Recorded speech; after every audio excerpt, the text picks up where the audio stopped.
Today we're going to blow keto myths out of the water. Yes, I am the Queen of Keto. It is me that brought it to the internet in 2012 with my company Body Spartan that I founded. I did not create it. It was created in the 1950s, 1920s, somewhere in there for epilepsy. But the benefits have been realized for years. It was no secret in the bodybuilding industry whatsoever. It's just that the internet wasn't always around. So what happened to the ketogenic nutrition plan and why does it have such a bad rep? Well, most of the time, it has everything to do with saturated fats. Somehow it went from being an incredibly healthy nutrition plan to people just eating meat and cheese. And so if you look up ketogenic nutrition on the internet, what you're going to find are just endless recipes for saturated fats with like heavy cream, cheeses, and meat. Like, how is that healthy for anyone? I do not condone that whatsoever. Will you get into ketosis? Most likely. But will it be healthy for you? Absolutely not.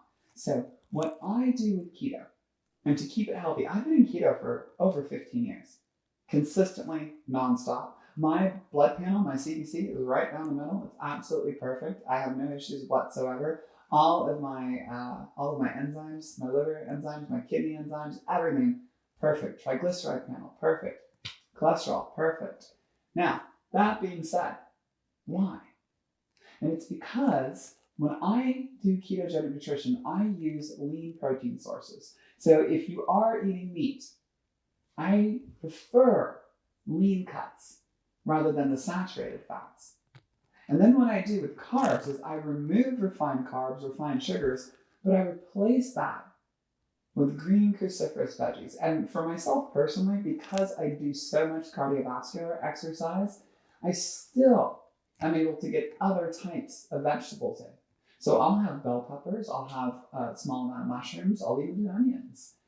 I tend to stay away from things like carrots, except in small portions. But that being said, a huge amount of green cruciferous vegetables. So those are where I get my carbohydrates from. Now, when it comes to fat sources, I use healthy fats, omega-3s, omega-6s. So fish is a phenomenal source of omega-3s. If you don't want to eat fish, you can always supplement your omega-3s. But also other healthy sources would be things like avocados, avocado oil. It could be coconut oil. It could be sesame oil, olives, olive oil, chia seeds, hemp seeds, any type of mixed nuts that you like, almonds, walnuts, cashews, pistachios.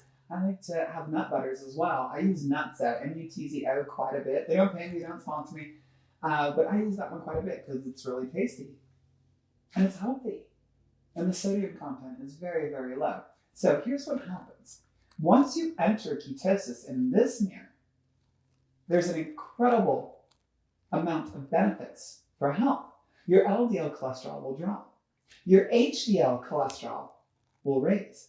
Your blood pressure, if you have hypertension, tends to normalize very, very quickly. Blood sugar levels overnight drop in a good way. So if you are hyperglycemic, or if you are pre-diabetic or type 2 diabetes, this is a very quick way to have your blood sugar levels drop very quickly. I've seen them drop 100 points overnight in a very healthy way without any exercise, just with nutrition alone. Your triglyceride panel cleans up very quickly as well. Your insulin resistance improves, and the amount of insulin in your bloodstream in a fasted state reduces tremendously. So all signs point to overall health. There's also several studies that have been done that show that there is a reduced risk of cardiovascular events, such as heart attacks, when you're in a ketogenic state. Again, it all depends how you choose to eat to get into ketosis. So remember, we're removing saturated fats, keeping them very, very low, green cruciferous vegetables for your carbohydrates, remove refined carbs, remove refined sugars, healthy omega-3, omega-6 fat sources, and lean protein sources. That is going to be key to a successful ketogenic nutrition plan. And if you're trying to lose weight, as always, calories are the ruling factor. Just because you're in keto does not mean you're going to lose weight. You can actually gain weight on keto. It is always calories in versus calories out. Let's go.